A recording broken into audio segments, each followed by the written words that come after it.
Hello guys, मेरा नाम है शुभम और ये है मेरी दूसरी वीडियो मेरे इस चैनल की। जैसा कि आपने पहली वीडियो अगर देखी होगी तो आप लोगों को लगभग एक आइडिया हो गया होगा कि मेरे साथ क्या क्या चीज़ें हुई और कैसे कैसे मैंने इन चीज़ों से रिकवर करके पूरी प्रोस्थेसिस तक की जो प्रोसेस थी वो आप लोगों ने पहली वीडियो में देखी होगी। तो जो मेरी पहली वीडियो थी उसमें बहुत चीज़ें ऐसी रह गई थी, छूट गई थी, जो मैं उस वीडियो में नहीं बता पाया आपको।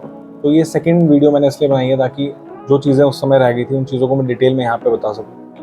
तो बेसिकली हुआ था, जिस दिन रात को मेरा एक्सीडेंट हुआ था, रात के करीबन 8 सवा 8 बजे मेरा एक्सीडेंट हुआ। तो उसमें जब मैं रोड पे गिरा हुआ था तो वहाँ से लोग मुझे एम्बुलेंस में उठा के ले गए। तो मेरे जितने भी दोस्त थे वो सारे हॉस्पिटल में पहुँच गए थे टाइम से। और उस समय मुझे ब्लड की काफ़ी ज़रूरत थी। तो जो भी मेरे दोस्त थे उन्होंने मेरे को जो रिक्वायर्ड उस समय ब्लड, जो जो ए पॉजिटिव थे सब ने अपना ब्लड दिया। और उसके बाद मैं आईसीयू में शिफ्ट हो गया था अपने ऑपरेशन के बाद। तो जब मेरा एम्पुटेशन हो गया था उसके बाद मैं काफ़ी उस समय निराश था ज़िंदगी को लेके कि कैसे चीज़ें आगे होंगी, कैसे क्या होगा। क्योंकि मैंने कभी ऐसा ना अपने आसपास ना किसी को ऐसे देखा कि लोगों ने मतलब किसी को ऐसे डील करते हुए ये प्रॉब्लम्स देखा नहीं मैंने। तो जब आपने किसी को देखा नहीं होता, आपके साथ ही पहली बार हो रहा होती है ये चीज़ें, तो काफ़ी मुश्किल होता है उस समय इस चीज़ को पचाना अपने अंदर में। तो हुआ ये, मेरे रिलेटिव्स वगैरह भी आए, दोस्त दोस्त वगैरह ने काफ़ी सपोर्ट किया मुझे। दोस्तों ने मुझे ऐसे, मैं उल्टा उन्हें कहता था कि कैसे हुआ क्या होगा, तो उन्होंने मुझे काफ़ी हौसला दिया कि कुछ नहीं होता यार, हो जाएगा सब कुछ ठीक, और ये कुछ नहीं होता, बहुत लोग हैं ऐसे। बट कहीं ना कहीं कुछ लोग ऐसे भी थे जिन्होंने ना चाहते हुए भी मेरा मेरा जो कॉन्फिडेंस था उसको लो किया। क्योंकि मैं उस समय एक्सपेक्ट कर रहा था लोगों से कि लोग मुझे ये कहें कि कुछ नहीं होता और आगे लाइफ है और बहुत कुछ कर सकते हैं आगे। बट लोगों ने उस समय काफ़ी, खैर उन्होंने भी ऐसे इंटेंशनली नहीं किया, बट जो चीज़ मुझे चाहिए थी उस समय उन्होंने दी नहीं। बट फिर भी मेरे दोस्त अच्छे थे, बहुत ही अच्छे दोस्त थे मेरे। दोस्त थे नहीं, मतलब हैं अभी भी। दोस्तों ने काफ़ी सपोर्ट किया मुझे उस समय। एंड मेन प्रॉब्लम मुझे ये लगी कि मैं ना बिल्कुल ऐसे थक गया था अपनी स्टोरी सुना सुना के लोगों को। क्योंकि जितने भी लोग हॉस्पिटल में आते थे या पेशेंट वगैरह भी या किसी से मिलने भी आते थे लोग, तो मेरे को देखते थे तो बड़ा ऐसे सिंपैथी वाली नज़रों से देखते थे कि क्या हो गया, ऐसे कैसे हो गया। तो मैं बिल्कुल ऐसे थक गया था बिल्कुल कि मैं अपनी स्टोरी सुना सुना के कि मैं बाइक से आ रहा था, ऐसा हुआ। तो बहुत मैं बिल्कुल थक गया था उस समय अपनी स्टोरी सुना सुना के सबको। उसके बाद मैंने जैसा हॉस्पिटल वगैरह भी चेंज हुए, मैं पहले कुछ टाइम मेरा इलाज लखनऊ में चला, सबसे पहले रुड़की में चला। उसके बाद मेरे को उन्होंने दिल्ली शिफ्ट किया। मेरे हाथ में भी फ्रैक्चर था, उंगली में फ्रैक्चर था। उसके बाद इन्होंने मुझे लखनऊ शिफ्ट किया। लखनऊ से फिर मैं लास्ट में पुणे आया। तो इस बीच मुझे इतने लोग मिले और उन सब लोगों ने मुझसे ये सवाल पूछा कि कैसे हुआ, और मैं बिल्कुल थक गया था सीरियसली कि मेरे साथ ये घटना हुई, जो भी हुआ, मतलब ना मैं बता बता के लोगों को बिल्कुल थक गया था। मैं पहले से ही शुरू से, मतलब मैं ऐसा रहा हूँ, मैं ऐसा पर्सन रहा हूँ कि मैंने कभी भी ना चीज़ों को अपने ऊपर ऐसे हावी नहीं होने दिया। मतलब मैं चीज़ों से जल्दी मूव ऑन कर जाता हूँ। मुझे नहीं पता क्यों, ये इनबिल्ट होती है किसी के अंदर। कुछ लोग क्या करते हैं कि चीज़ों से मूव ऑन इतनी जल्दी हो नहीं पाते, वो उसी जगह पे रुक जाते हैं। तो मेरे साथ ऐसा नहीं होता, मैं कुछ टाइम लगता है मेरे को। बट ये है कि एक बार मैंने वो अगर लिमिट अपनी पार कर ली तो उसके बाद मैं फिर पीछे मुड़ के नहीं देखता कि क्या हुआ क्या नहीं हुआ, मैं भूल जाता हूँ चीज़ों को जल्दी। तो कहीं ना कहीं इस चीज़ ने मुझे काफ़ी हेल्प किया इस जगह पे। क्योंकि इस चीज़ से निकलने के लिए क्या होता है कि जब ऐसी चीज़ किसी के साथ होती है तो ऑब्वियस सी बात है, वो कभी कभी ऐसा होता है कि पर्सन जो होता है डिप्रेशन में चला जाता है। बट मेरे साथ ऐसा बिल्कुल नहीं हुआ क्योंकि मेरा माइंडसेट बिल्कुल क्लियर था। तो उसके बाद जब मैं रुड़की के बाद मैं 1 महीना घर पे रहा। घर पे 1 महीना रहने के बाद मैं करीबन, मुझे 7-8 दिन हुए थे, और 9 तारीख को मैं मूवी देखने चला गया था व्हील चेयर पे। तो मेरा दोस्त मनवर है जो मुझे लेके गया, कहते हैं कार में बिठा के वहाँ तक गए, फिर व्हील चेयर निकाली, फिर व्हील चेयर पर बैठा, फिर व्हील चेयर से लिफ्ट से ऊपर गया। फिर आगे से तो जा नहीं सकता था क्योंकि आगे से तो सीढ़ियाँ होती हैं। तो मैंने फिर बैक एंट्रेंस ली, पीछे से सबसे पीछे वाली सीट पर बैठा मैं। तो मैं एक्चुअली में मैं मेरा देखने का मतलब ये था कि मैं मूवी, जो जाने का मेरा मकसद था वो ये था कि मैं चीज़ों को नॉर्मल करना चाहता था अपने लिए। जैसे मैं अगर घर पे भी होता उस समय, अगर मैं ये चीज़ें नहीं भी होती तो मैं ऑब्वियसली मूवी देखने जाता।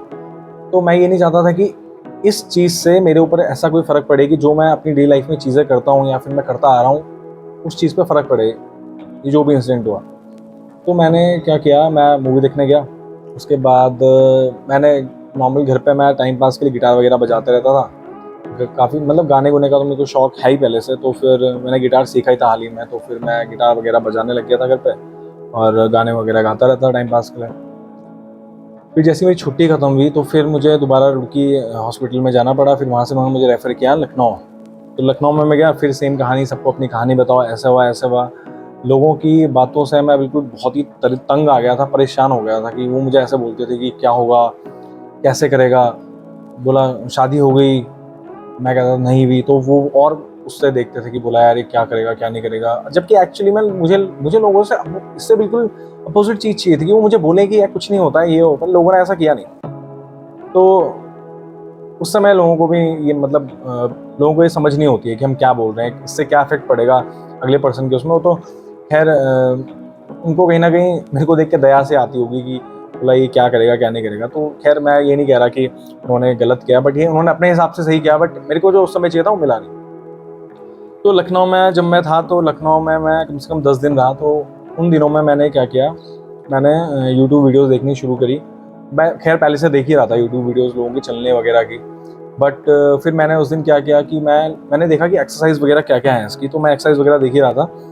तो मुझे ना एक दिन वीडियोज़ दिखी किसकी, major DP Singh. Major DP Singh अगर आप लोग जानते होंगे मेजर डीपी सिंह को, तो उनका भी ऐसा ही कुछ अबव नी एम्पुटेशन है राइट लेग का ही। मेरा भी राइट लेग है। एंड उनका कारगिल के टाइम जो वॉर हुई थी उसमें क्या बोलते हैं उनका एम्पुटेशन हो गया था उस समय। तो मैंने उनकी वीडियोस देखी तो मुझे काफ़ी मोटिवेटिंग लगी उनकी वीडियोस।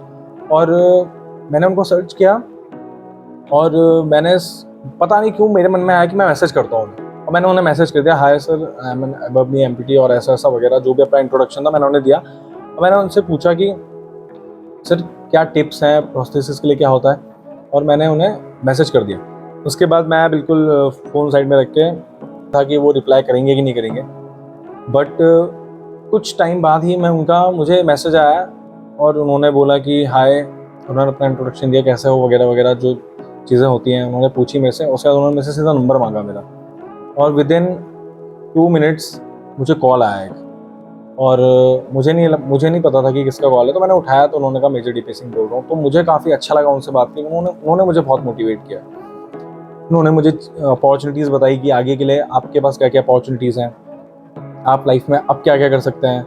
तो उन्होंने मुझे याद है अभी भी कि उन्होंने मुझे ये कहा था कि बोला तुम बोला जो हो वो अब पूरी दुनिया से अलग हो चुके हो।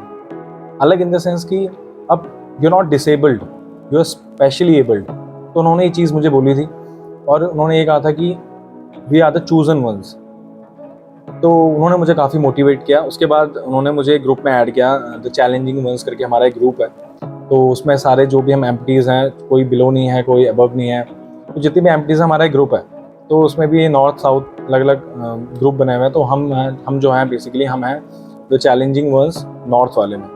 तो वहाँ भी लोग मुझे काफ़ी अच्छे मिले, क्योंकि ऑब्वियस सी बात है वहाँ सारे हम एक जैसे ही थे लगभग, सबकी प्रॉब्लम सेम थी, तो बात करने में ईजी होता है। तो मैंने काफ़ी लोगों से, उनमें जो ग्रुप में थे मैंने काफ़ी लोगों से बात की। तो उनमें काफ़ी लोग ऐसे थे जो बैडमिंटन के लिए उन्होंने इंडिया को रिप्रेजेंट करा था, काफ़ी लोगों ने साइकिलिंग के लिए किया था। तो उनसे जब मैं बात करता था तो मुझे बहुत हेल्प मिली उस टाइम पे ना, साइकोलॉजिकली उन्होंने बहुत हेल्प की मुझे, क्योंकि मैंने देखा कि यार लोग इतना कुछ कर रहे हैं इस चीज़ के होने के बावजूद भी, तो साला जब ये कर सकते हैं तो हम क्यों नहीं कर सकते, हम में क्या कमी है। एक पैर उनके पास भी नहीं है, एक पैर हम पे भी नहीं है, वो चीज़ें लाइफ में अच्छी कर रहे हैं तो हम क्यों दुखी हों। तो वहाँ पे मुझे काफ़ी हेल्प मिली। उसके बाद लखनऊ से जब मुझे पुणे भेजा गया, मैं पुणे आया। पुणे यहाँ आके तो फिर पूरा सीन ही बदल गया, क्योंकि यहाँ आके तो मैंने बिल्कुल अपने सामने देख रहा था लोगों को सेम मेरे जैसे, किसी के एक पैर नहीं, किसी के 2 पैर नहीं, किसी का कुछ। अब मेरा तो फिर भी चलो एक ये हुआ कि मेरा एक्सीडेंट में ये चीज़ हुई, मेरा एक्सीडेंट हुआ तो मेरा पैर का एम्पुटेशन करना पड़ा। कुछ लोग ऐसे थे जो घर पे बैठे हुए थे और घर पे बैठे बैठे ही उनके किसी की थाई में या फिर किसी की नी में, किसी के काफ में जो नर्व जो होती हैं वो डैमेज हो गई या फिर ब्लॉक हो गई और डॉक्टर्स को एम्पुटेशन करना पड़ा। तो ये कितना अनसर्टेन है, मतलब आपको पता भी नहीं है और आपके अंदर अंदर ऐसी चीज़ हो जाती है आपकी बॉडी के अंदर की ऐसी नौबत आ जाती है कि आपके किसी पार्ट का एम्पुटेशन करना पड़ता है। तो मैं तो फिर भी एक अबव नी एम्पुटी हूँ, मेरा तो चलो घुटने से नीचे नहीं है, बट मैंने ऐसे ऐसे लोग देखे जिनको नर्व की वजह से, नर्व डैमेज की वजह से उनके दोनों पैर काटने पड़े। और एक एक मुझे यहाँ एक आदमी और मिला था, यहाँ मुझे एक पर्सन और मिला जो कि आसाम का था, और वो था डबल एम्पुटी। उसके दोनों पैर नहीं थे और थाइस से भी काफ़ी ऊपर से नहीं थे।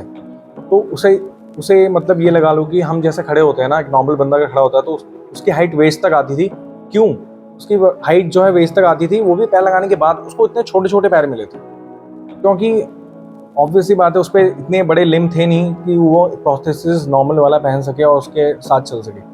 तो वो छोटे छोटे पैर पहनता था और वो बिल्कुल ऐसा हंसता रहता था, खेलता रहता था। तो जब मैं यहाँ आया पुणे में, तो यहाँ का तो इन्वायरमेंट ही चेंज हो गया। खैर, मेरे जो थोड़े बहुत डाउट रहे होंगे मन में, वो मेरे पूरे क्लियर हो गए। और यहाँ से फिर मैंने सोचा कि अब यहाँ से कुछ नया करना है, यहाँ से ऐसे खाली नहीं बैठना। तो फिर मैंने सोचा कि क्यों ना एक यूट्यूब चैनल शुरू करूँ, जब यहाँ बैठा ही हूँ, खाली कोई काम होता नहीं है सच।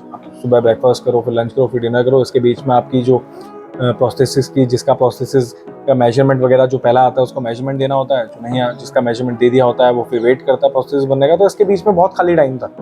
तो इसके बीच में मैं फिर कभी कभी बीच में जब मेरे को टाइम मिलता था, मैं गाने गाता रहा, वीडियो बनाता रहा। तो फिर मैंने सोचा क्यों ना यूट्यूब चैनल बनाओ, अपनी वीडियोस डालूंगा तो थोड़ा बिजी भी रहूँगा, और क्या पता लोगों को मेरी वीडियोस देख के कुछ देखने को भी मिले, जो मेरे जैसे हैं शायद वो मेरी वीडियो देख के उनको थोड़ा अच्छा लगे। क्योंकि जब मैं इस स्टेज में था कि मुझे जब एक ऐसी चीज़ की ज़रूरत थी कि मैं यूट्यूब में किसी को देखूं और किसी से सीखूं कि भाई लोगों ने कैसे इस चीज़ से रिकवर किया, कैसे इस चीज़ को फेस किया है, तो मुझे कोई ऐसा चैनल मिला नहीं एक्चुअली में जो मेरे को ऐसे बताए कि बिल्कुल एग्जैक्टली कि शुरू में क्या होता है, कैसे होता है, क्या नहीं होता। तो मैंने उसी समय सोच लिया था, मैंने अपने दोस्तों को बताया कि मैं ऐसा करना चाहता हूँ, तो दोस्तों ने भी कहा बिल्कुल, उन्होंने वो मुझे खैर पहले से सपोर्ट। बेसिकली मेरा ये दूसरी वीडियो बनाने का मतलब ये था कि कुछ चीज़ें जो थी वो रह गई थी, और मैं इस वीडियो से जो पुरानी चीज़ें जो पिछली वीडियो में मैं नहीं कह पाया, उस चीज़ को कंप्लीट करना चाहता था, क्योंकि मैं नहीं चाहता था कि कुछ भी चीज़ छूटे इस पूरी प्रोसेस में। और मेरा दूसरा ये मकसद जो है ये चैनल बनाने का, वो मकसद मेरा ये है कि जितने भी लोग मेरे जैसे हैं या फिर जो भी एम्पुटीज़ हैं, बिलो नी, अबव नी, अपर लिम्ब एम्पुटीज़, तो वो मेरे चैनल पे आएँ, मुझे देखें और उन्हें ये पता चले कि वो दुनिया से पीछे नहीं है किसी भी तरीके से, और जो एक नॉर्मल बंदा कर सकता है वो भी वो कर सकता है। तो आगे आने वाले वक्त में मैं ऐसी ऐसी वीडियोस लाऊंगा जिसमें मैं वो सारी चीज़ें करूंगा जो एक नॉर्मल बंदा करता है। और मैं इसलिए नहीं करूंगा क्योंकि मुझे चैनल के लिए बनानी है, एक्चुअली मैं मुझे करनी है, वो खुद के लिए करनी है वो चीज़ें, और इसी बहाने मेरे को एक मौका मिलेगा ये शेयर करने का आप लोगों से, और ताकि जो लोग हैं जो कहीं ना कहीं अभी स्ट्रेस में चल रहे हैं या फिर कोई ना कोई शायद डिप्रेशन में भी होगा कि मेरे साथ ऐसा क्यों हो गया, जो कि मैं भी था एक टाइम पे, बट ये है कि मैं चाहता हूँ कि लोग उस चीज़ से ऊपर उठें और पॉजिटिव जो है चीज़ें लाइफ में अभी भी बाकी हैं, ऐसा नहीं है कि सब कुछ ख़त्म हो गया, उन चीज़ों के ऊपर फोकस करें। तो मेरा मेन मकसद ये है चैनल बनाने का, और मैं आई होप कि आप लोग जो भी मुझे देख रहे हैं वो कहीं ना कहीं मुझे सपोर्ट करेंगे इस चीज़ में, ताकि मैं हर बंदे तक, जिसको भी इस वीडियो की ज़रूरत हो, उस तक मैं अपनी वीडियो पहुंचा सकूं। लास्ट में मैं ये कहूँगा, पिछली वीडियो को सपोर्ट करने के लिए बहुत बहुत धन्यवाद आपका, और जितना हो सके इसे लाइक करें, शेयर करें, और सब्सक्राइब तो आपने कर ही दिया है, बाकी जिसने नहीं किया वो प्लीज़ करें, और ताकि जो एजेंडा मैंने शुरू किया है, मैं लेके चल रहा हूँ अभी, वो मैं पूरा कर सकूँ। तब तक के लिए thank you so much, and bye bye, see you in the next video.